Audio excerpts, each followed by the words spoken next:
Hi friends, god of masters నటసింహం Nandamuri Balakrishna hattrick hit movie తర్వాత Balakrishna NBK 109 మూవీలో నటిస్తున్నారు. ఈ చిత్రానికి డైరెక్టర్ బాబీ కొలి. చిత్రంపై అంచనాలు తార స్థాయిలో ఉందన్నమాట. ప్రజెంట్ ఈ మూవీ యొక్క షూటింగ్ 2వ షెడ్యూల్ కూడా కంప్లీట్ చేసుకుంది ఊటీలో. ఇక 3వ షెడ్యూల్ అనంతపురం జిల్లాలో జరగబోతుందట. అక్కడ జగపతి బాబుతో క్లైమాక్స్ సీన్తో పాటు సెంటిమెంట్కి సంబంధించిన సీన్స్ని షూట్ చేయబోతున్నారట.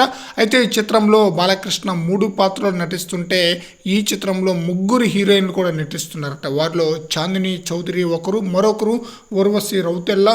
మెయిన్ హీరోయిన్గా త్రిషను తీసుకోబోతున్నట్లు న్యూస్ అయితే వినిపించింది. బట్ ఇప్పుడు త్రిష కాదు, ప్రియమణిని తీసుకోబోతున్నారు మెయిన్ హీరోయిన్ కన్నా న్యూస్ అయితే వినిపిస్తుందన్నమాట. మరి వీటిలో ఎంతవరకు నిజం అనేది కొన్ని రోజులు గడిస్తే కానీ ఒక క్లారిటీ అయితే రాదు. బట్ ఒక సీనియర్ హీరోయిన్ అయితే తీసుకోబోతున్నారు. అది త్రిషానా, నయనతారానా, ప్రియమణినా క్లారిటీ అయితే లేదు కానీ బట్ వాటికి సంబంధించిన క్లారిటీ కూడా అతి త్వరలో రాబోతుందన్నమాట.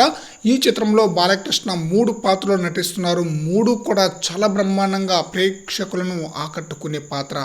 ఒక పాత్ర పొలిటికల్ ఎపిసోడ్లో వచ్చే పాత్ర సినిమాకే హైలైట్గా ఉండబోతుందట. ఈ చిత్రం 2024 మార్చి ఎండింగ్లో రిలీజ్ కాబోతుందన్నమాట. మరి చూడాలి బాబీ కొల్లి ఎన్బికే 109 మూవీకి ఎలాంటి హిట్ అందిస్తారనేది. ఈ చిత్రం హిట్ అయితే డబుల్ హ్యాట్రిక్కి తొలి అడుగు పడిపోయినట్లే.